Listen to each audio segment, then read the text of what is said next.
ओम शांति। 31 मई 2024 के ईश्वरीय महावाक्य। पहले एक नजर मुरली के मुख्य पॉइंट पर। बाबा ने कहा, बगीचा है स्वर्ग, जंगल है नरक। बाप भी समझाते हैं, यह है पतित कांटों का जंगल, वह है फूलों का बगीचा। फूलों का बगीचा था, वह अभी फिर कांटों का जंगल बना है। वहां की मर्यादा को सत्य मर्यादा कहा जाता है, यहाँ तो है असत्य मर्यादा। जरूर आसुरी संप्रदाय है, उसमें ही दैवी गुण वाली संप्रदाय स्थापन हो रही है। बाप है सर्वशक्तिमान, तुम जानते हो जो सर्व का बाप है, उनके साथ योग लगाने से पाप भस्म होते हैं। एकदम नीचे से फिर ऊंच बनते हो। बाप खुद ही कहते हैं, तुम स्वर्ग के लायक थोड़ी हो, अपवित्र वहां जा न सके। मंदिरों में जाकर उन्हों की ऊंचाई और अपनी नीचता का वर्णन करते हैं, फिर कहते हैं रहम करो तो हम भी ऐसे ऊंच बने। उन्हों के आगे माथा टेकते हैं। और फिर बाबा ने कहा, आत्मा पवित्र होगी ज्ञान स्नान से, न कि पानी के स्नान से। पानी का स्नान तो रोज करते रहते हैं। समझाने वाले बड़े अच्छे चाहिए, नहीं तो वह भी पूरा समझते नहीं हैं। बाप कहते हैं, कहाँ कहाँ हम देखते हैं आदमी बड़ा समझदार है, बच्चे इतने शुरूढ़ होशियार नहीं है, तो फिर हम ही उनमें प्रवेश कर मदद कर लेते हैं। हम सच्ची सच्ची सत्यनारायण की कथा व अमरनाथ की कथा सुन रहे हैं। है एक ही कथा, सुनाई भी एक ने है, फिर उसके शास्त्र बनाए हैं। दृष्टांत सब तुम्हारे हैं, जो फिर भक्ति मार्ग में उठा लिए हैं। ब्रह्मा के लिए भी तुमसे पूछते हैं, यह कौन है? बोलो, देखो लिखा हुआ है, भगवानु वॉच, मैं साधारण तन में आता हूँ। और फिर लास्ट में बाबा ने कहा, स्थापना जो करते हैं फिर पालना भी वही करेंगे। स्थापना के समय का नाम रूप देश काल अलग, पालना का नाम रूप देश काल अलग है। भ्रमरी में भी देखो कितना अकल है। मनुष्य अपने को बहुत अकलमंद समझते हैं, परंतु बाप कहते भ्रमरी जितना भी अकल नहीं है। समझदार और लायक आत्मा अपवित्र होने के कारण लायक नहीं है, तो उनको पवित्र बनाए लायक बनाया जाता है। भक्ति मार्ग की बुद्धि बड़ी मुश्किल चेंज होती है। भक्ति मार्ग का शो बहुत है, वह है दुबन दलदल, एकदम गले तक उसमें डूब पड़ते हैं। कल्प पहले भी जितने देवी देवता निकले थे वही निकलेंगे। ड्रामा में नूंद है, तुमको सिर्फ पैगाम पहुंचाना है। और अब सुनते हैं महावाक्यों को विस्तार से। मुरली का सार। मीठे बच्चे, बाप आए हैं कांटों को फूल बनाने। सबसे बड़ा कांटा है देह अभिमान, इससे ही सब विकार आते हैं, इसलिए देही अभिमानी बनो। प्रश्न है, भक्तों ने बाप के किस कर्तव्य को न समझने के कारण सर्वव्यापी कह दिया है? उत्तर है, बाप बहुरूपी है। जहाँ आवश्यकता होती सेकंड में किसी भी बच्चे में प्रवेश कर सामने वाली आत्मा का कल्याण कर देते हैं। भक्तों को साक्षात्कार करा देते हैं। वह सर्वव्यापी नहीं, लेकिन बहुत तीखा रॉकेट है। बाप को आने जाने में देरी नहीं लगती। इस बात को न समझने के कारण भक्त लोग सर्वव्यापी कह देते हैं। ओम शांति। यह है छोटा सा गुलशन। ह्यूमन गुलशन बगीचे में तुम जाओ तो उसमें पुराने झाड़ भी होते हैं, किस्म किस्म के। कहाँ मुखड़ियां भी होती है, कहाँ आधी खिली हुई मुखड़ियां होती है। यह भी बगीचा है ना। अब यह तो बच्चे जानते हैं। यहाँ आते हैं कांटों से फूल बनने। श्रीमत से हम कांटे से फूल बन रहे हैं। कांटे जंगल के हैं, फूल बगीचे में होते हैं। बगीचा है स्वर्ग, जंगल है नरक। बाप भी समझाते हैं, यह है पतित कांटों का जंगल, वह है फूलों का बगीचा। फूलों का बगीचा था, वह अभी फिर कांटों का जंगल बना है। देह अभिमान है सबसे बड़ा कांटा, उसके बाद फिर सब विकार आते हैं। वहां तो तुम देही अभिमानी रहते हो, आत्मा में ज्ञान रहता है। अभी हमारी आयु पूरी होती है, अब हम यह पुराना शरीर छोड़ दूसरा जाकर लेंगे। साक्षात्कार होता है, हम गर्भ महल में जाकर विराजमान होंगे, फिर मुखड़ी बनकर मुखड़ी से फूल बनेंगे। यह आत्मा को ज्ञान है। सृष्टि चक्र कैसे फिरता है यह ज्ञान नहीं है, सिर्फ यह ज्ञान रहता है कि यह शरीर पुराना है, इसको अब बदलना है। अंदर में खुशी रहती है। कलयुगी दुनिया की कोई भी रस्म आदि वहां होती नहीं, यहाँ होती है लोक लाज, कुल की मर्यादा। फर्क है ना, वहां की मर्यादा को सत्य मर्यादा कहा जाता है, यहाँ तो है असत्य मर्यादा। सृष्टि तो है ना, बाप आते ही है, जबकि आसुरी संप्रदाय है, उनमें ही दैवी संप्रदाय की जब स्थापना हो जाती है तब विनाश होता है। तो जरूर आसुरी संप्रदाय है, उसमें ही दैवी गुण वाली संप्रदाय स्थापन हो रही है। यह भी समझाया है, योग बल से तुम्हारे जन्म जन्मांतर के पाप नष्ट होते हैं। इस जन्म में भी जो पाप किए हैं वह भी बताने पड़े, उसमें भी खास है विकार की बात। याद में है बल, बाप है सर्वशक्तिमान। तुम जानते हो जो सर्व का बाप है, उनके साथ योग लगाने से पाप भस्म होते हैं। यह लक्ष्मी नारायण सर्वशक्तिमान है ना, सारी सृष्टि पर इनका राज्य है। वह है ही नई दुनिया, हर चीज नई। अब तो जमीन ही कलराठी हो गई है। अभी तुम बच्चे नई दुनिया के मालिक बनते हो, तो इतनी खुशी होनी चाहिए जैसे स्टूडेंट, वैसी खुशी भी जास्ती होगी। तुम्हारी यह है ऊंचते ऊंच यूनिवर्सिटी, ऊंचते ऊंच पढ़ाने वाला है। बच्चे पढ़ते भी है ऊंचते ऊंच बनने के लिए। तुम कितना नीच थे, एकदम नीच से फिर ऊंच बनते हो। बाप खुद ही कहते हैं तुम स्वर्ग के लायक थोड़ी हो, अपवित्र वहां जा न सके। नीचे है तब तो ऊंच देवताओं के आगे उन्हों की महिमा गाते हैं। मंदिरों में जाकर उन्हों की ऊंचाई और अपनी नीचता का वर्णन करते हैं, फिर कहते हैं रहम करो तो हम भी ऐसे ऊंच बने। उन्हों के आगे माथा टेकते हैं, है तो वह भी मनुष्य, परंतु उनमें दैवी गुण है। मंदिरों में जाते हैं, उन्हों की पूजा करते हैं कि हम भी उन्हों जैसे बने।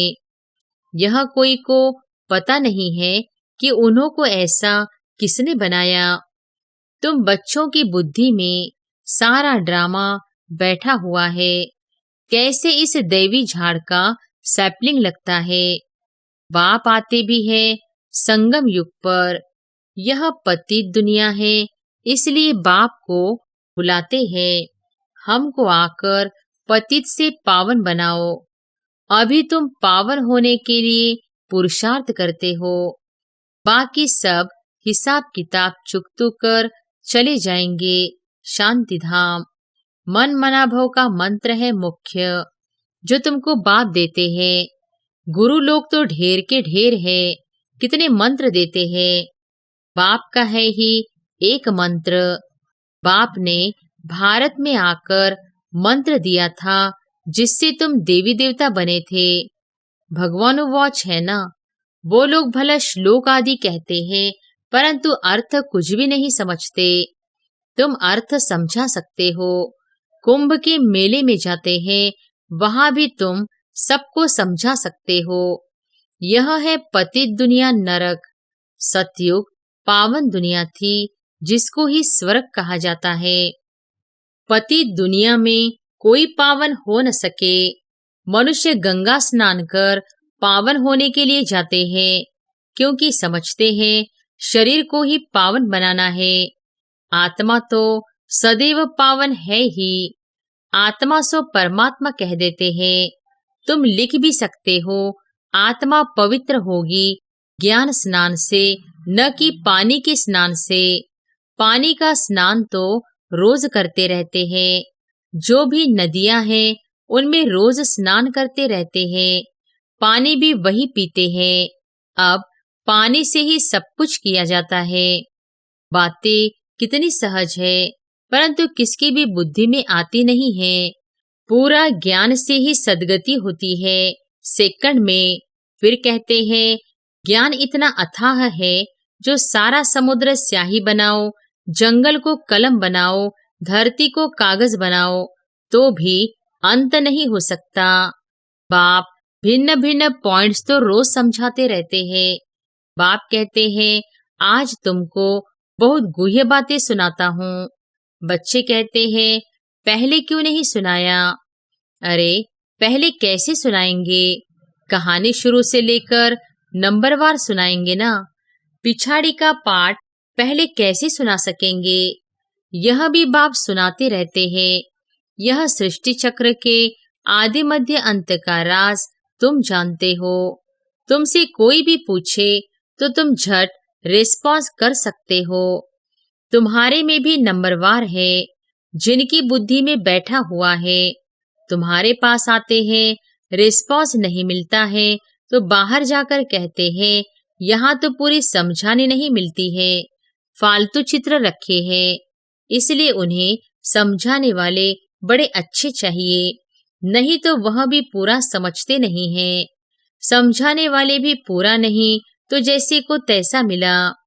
बाप कहते हैं कहाँ कहाँ हम देखते हैं आदमी बड़ा समझदार है, बच्चे इतने शुरूढ़ होशियार नहीं हैं, तो फिर हम ही उनमें प्रवेश कर मदद कर लेते हैं, क्योंकि बाप तो है बहुत छोटा रॉकेट, आने जाने में देरी नहीं लगती है। उन्होंने फिर बहुरूपी व सर्वव्यापी की बात उठा ली है। यह तो बाप तुम बच्चों को बैठ समझाते हैं।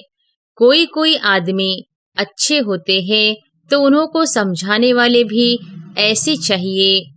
आजकल तो कोई छोटेपन से भी शास्त्र कंठ कर लेते हैं, क्योंकि आत्मा संस्कार ले आती है।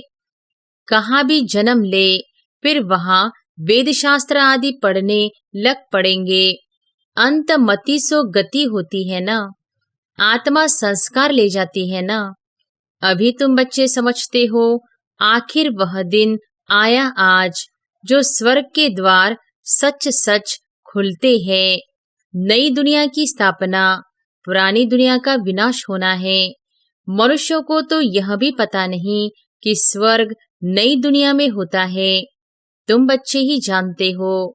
हम सच्ची सच्ची सत्यनारायण की कथा व अमरनाथ की कथा सुन रहे हैं। है एक ही कथा, सुनाई भी एक ने है, फिर उसके शास्त्र बनाए हैं। दृष्टांत सब तुम्हारे हैं, जो फिर भक्ति मार्ग में उठा लिया है। तो संगम पर बाप ही आकर सब बातें समझाते हैं। यह बड़ा भारी बेहद का खेल है। इसमें पहले है सतयुग त्रेता राम राज्य, फिर होता है रावण राज्य। यह ड्रामा बना हुआ है। इनको अनादि अविनाशी कहा जाता है। हम सब आत्माएं हैं। यह ज्ञान कोई को है नहीं, जो तुमको बाप ने ज्ञान दिया है। जो भी आत्माएं हैं उन्हों का पाठ ड्रामा में नूंदा हुआ है। जिस समय जिसका जो पाठ होगा उसी समय आएंगे, वृद्धि को पाते रहेंगे। बच्चों के लिए मुख्य बात है पतित से पावन बनना। बुलाते भी हैं, हे पतित पावन आओ। बच्चे ही बुलाते हैं। बाप भी कहते हैं हमारे बच्चे कामचिता पर बैठ भस्म हो गए हैं। यह है यथार्थ बातें। आत्मा जो अकाल है उनका यह तख्त है। लोन लिया हुआ है। ब्रह्मा के लिए भी तुमसे पूछते हैं, यह कौन है? बोलो, देखो लिखा हुआ है। भगवानुवाच, मैं साधारण तन में आता हूँ। वह सजा हुआ श्री कृष्ण ही 84 जन्म ले साधारण बनता है। साधारण ही फिर वह कृष्ण बनता है। नीचे तपस्या कर रहे हैं, जानते हैं हम यह बनने वाले हैं। त्रिमूर्ति तो बहुतों ने देखा है, परंतु उनका अर्थ भी चाहिए ना। स्थापना जो करते हैं फिर पालना भी वही करेंगे। स्थापना के समय का नाम रूप देश काल अलग, पालना का नाम रूप देश काल अलग है। यह बातें समझाने में तो बड़ी सहज है। यह नीचे तपस्या कर रहे हैं, फिर यह बनने वाले हैं। यही 84 जन्म ले यह बनते हैं। कितना सहज ज्ञान है सेकंड का। बुद्धि में यह ज्ञान है, हम यह देवता बनते हैं। 84 जन्म भी इन देवताओं को ही लेने हैं, और कोई लेते हैं क्या? नहीं। 84 का राज भी बच्चों को समझा दिया है। देवताएं ही है जो पहले पहले आते हैं। खिलौना होता है ना मछलियों का, मछली ऐसे नीचे आती है फिर ऊपर चढ़ती है। वह भी जैसे सीढ़ी है। भ्रमरी, कछुए आदि के भी जो मिसाल दिए जाते हैं वह सब इस समय के हैं। भ्रमरी में भी देखो कितना अकल है। मनुष्य अपने को बहुत अकलमंद समझते हैं, परंतु बाप कहते भ्रमरी जितना भी अकल नहीं है। सर्प पुरानी खाल छोड़कर नई ले लेते हैं। बच्चों को कितना समझदार बनाया जाता है। समझदार और लायक। आत्मा अपवित्र होने कारण लायक नहीं है, तो उनको पवित्र बनाए लायक बनाया जाता है। वह है ही लायक दुनिया। यह तो एक बाप का ही काम है जो इस सारी सृष्टि को हेल से हेविन बनाते हैं। हेविन क्या होता है यह मनुष्यों को पता नहीं है। हेविन कहा जाता है देवी देवताओं की राजधानी को। सतयुग में है देवी देवताओं का राज्य। तुम समझते हो सतयुग नई दुनिया में हम ही राज्य भाग्य करते थे। 84 जन्म भी हमने ही लिया होगा। कितना बार राज्य लिया है और फिर गंवाया है, यह भी तुम जानते हो। राम मत से तुमने राज्य लिया है, रावण मत से राज्य गंवाया है। अभी फिर ऊपर चढ़ने लिए तुमको राम मत मिलती है, गिरने लिए नहीं मिलती है। समझाते तो बहुत अच्छी तरह से है, परंतु भक्ति मार्ग की बुद्धि बड़ी मुश्किल चेंज होती है। भक्ति मार्ग का शो बहुत है। वह है दुबन, दलदल, एकदम गले तक उसमें डूब पड़ते हैं। जब सभी का अंत होता है तब मैं आता हूँ, सभी को ज्ञान से पार ले जाता हूँ। मैं आकर इन बच्चों द्वारा कार्य कराता हूँ। बाबा के साथ सर्विस करने वाले तुम ब्राह्मण ही हो, जिनको खुदाई खिदमतगार कहा जाता है। यह सबसे अच्छे से अच्छी खिदमत है। बच्चों को श्रीमत मिलती है, ऐसे ऐसे करो, फिर उनसे छांट कर निकलेंगे। यह भी नई बात नहीं है। कल पहले भी जितने देवी देवता निकले थे वही निकलेंगे। ड्रामा में नूंद है, तुमको सिर्फ पैगाम पहुंचाना है बहुत सहज। तुम जानते हो भगवान आते ही हैं कलब के संगम पर, जबकि भक्ति फुल फोर्स में है। बाप आकर सबको ले जाते हैं। तुम पर अभी बृहस्पति की दशा है। सब स्वर्ग में जाते हैं, फिर पढ़ाई में नंबरवार होते हैं। कोई पर मंगल की दशा, कोई पर राहु की दशा बैठती है। अच्छा, मीठे मीठे सिकिलधे बच्चों प्रति माता पिता बाप दादा का याद प्यार और गुड मॉर्निंग। रूहानी बाप की रूहानी बच्चों को नमस्ते। धारणा के लिए मुख्य सार। पहली पॉइंट, लायक और समझदार बनने के लिए पवित्र बनना है। सारी दुनिया को हेल से हेवन बनाने के लिए बाप के साथ सर्विस करनी है, खुदाई खिदमतगार बनना है। दूसरी पॉइंट, कलयुगी दुनिया की रस्म रिवाज, लोक लाज, कुल की मर्यादा छोड़ सत्य मर्यादाओं का पालन करना है। दैवी गुण संपन्न बन देवी संप्रदाय की स्थापना करनी है। वरदान है, अपवित्रता का अंश, आलस्य और अलबेलेपन का त्याग करने वाले संपूर्ण निर्विकारी भव। अपवित्रता का अंश, आलस्य और अलबेलेपन का त्याग करने वाले संपूर्ण निर्विकारी भव। दिनचर्या के कोई भी कर्म में नीचे ऊपर होना, आलस्य में आना या अलबेला होना, यह विकार का अंश है, जिसका प्रभाव पूजनीय बनने पर पड़ता है। यदि आप अमृत वेले स्वयं को जागृत स्थिति में अनुभव नहीं करते, मजबूरी से व सुस्ती से बैठते हो, तो पुजारी भी मजबूरी व सुस्ती से पूजा करेंगे। तो आलस्य व अलबेलेपन का भी त्याग कर दो, तब संपूर्ण निर्विकारी बन सकेंगे। स्लोगन है, सेवा भले करो लेकिन व्यर्थ खर्च नहीं करो। अच्छा, ओम शांति।